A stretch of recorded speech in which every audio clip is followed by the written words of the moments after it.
The sword model of the Mack Granite Flatbed truck spent a long time in development, but after a long period of delay it's finally been delivered, and it comes in good quality packaging, which is a cardboard outer box which has the model box wrapped in tissue, and when that's removed you have the sword branded box, and you can open that up, and then you've got the two polystyrene containers which are taped together, and when you split that tape then the model can be got out of the box, and it consists of the model itself. There's a separate piece which is the tipper sides, and also some bags of parts. One of the bags contains the door mirrors that have to be fitted, and a nice thoughtful idea by Sword is to actually provide two spares, so that if one gets broken you've still got a complete model.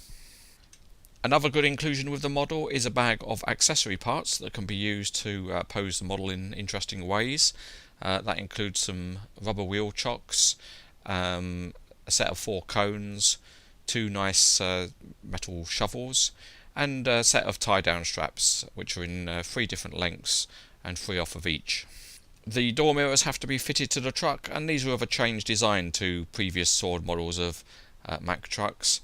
They're metal parts with fine wire supports, and they're actually much better than the ones that were provided previously, and it's just a matter of slotting those into the holes that exist on the door, and after a little bit of fiddling you can get that done quite nicely, and if you set them right then they look like realistic and look like they can be used.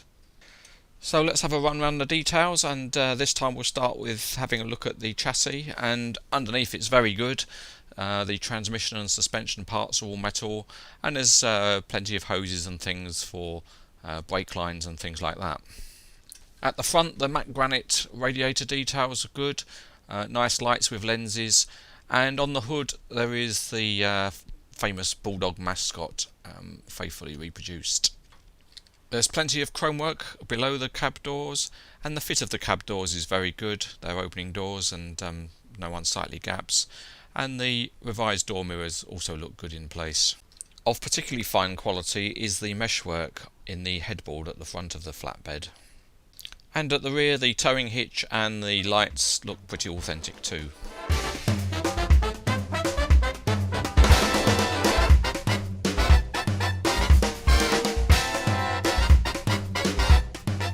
Okay, it's features time, and first up, the Mack passes the rolling test easily, and it rolls really quite nicely. The rear axles have independent suspension, which is sprung and quite nice, but there's also suspension on the front axle, which is a good feature. And if we look underneath the model, you can see that the axles are joined together on the rear, and there is steering of the front axle. It is notched rather than continuously variable, and when it's at its biggest angle then it is fouled on the wheel arches, so you can pose it okay, but it won't necessarily push very easily. So that's with a shallow angle it pushes well, but with a steeper angle then it doesn't really want to roll. The hood opens, and it's got a good mechanism because it goes right forward and can stay in the opened position, and when you have a look inside, the engine is very detailed, made up of lots of different coloured components, so that's executed really well. The cab doors open, and it's best to use the supplied pointer tool for that, and if you just use it at the bottom of the cab door it's easy to open. And there is another feature inside, which is that the seats actually have sprung suspension. At the back it's good to see that the mud flaps are in fact rubber and do move nicely, but the towing hitch also opens and closes, so it is possible to fix a trailer to the truck and pose it being towed. A good feature of the model is that it's supplied with the sides to make the flatbed into a tipper, and it's a continuous piece that just clips nicely into place, and with that you can tip the flatbed and it looks like a tipper.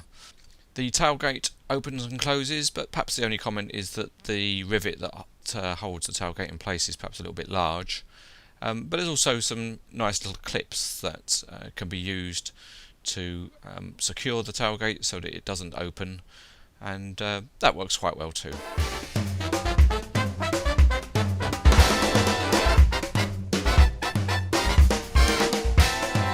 The last thing to look at are the small accessories that are provided with the model, and we've got some small cones. They don't fully stack nicely like the real ones would, but they're fine and they fit with the wheel chocks into a holder under the flatbed. Also provided are some dinky little metal shovels which you can pose on the truck. Or perhaps if you wanted to maintain a very strict diet, you could perhaps use them to feed yourself a little bit of ice cream. A useful feature are the straps for securing loads, and here we're going to fix the mast section from a Potane tower crane, which is a TWH model, and the rubber straps just clip into place on the sides of the flatbed, and you just stretch them a little bit, and in this example we'll fit one at the front and one at the back, and when you put them in place they just make the model look a little bit better. It's not really the way you'd probably secure a tower crane section, but it looks okay. And here's another example, and here we're just securing a couple of steel beams onto the flatbed using some of the shorter length straps that are provided with the model. Although the Sword Mack Granite truck has been a long time coming, there's been no compromises in the quality, and it's a very nice model. The detail level is high, and the features give plenty of posing opportunities. Although the model is not cheap, if you want something of high quality, then it's outstanding.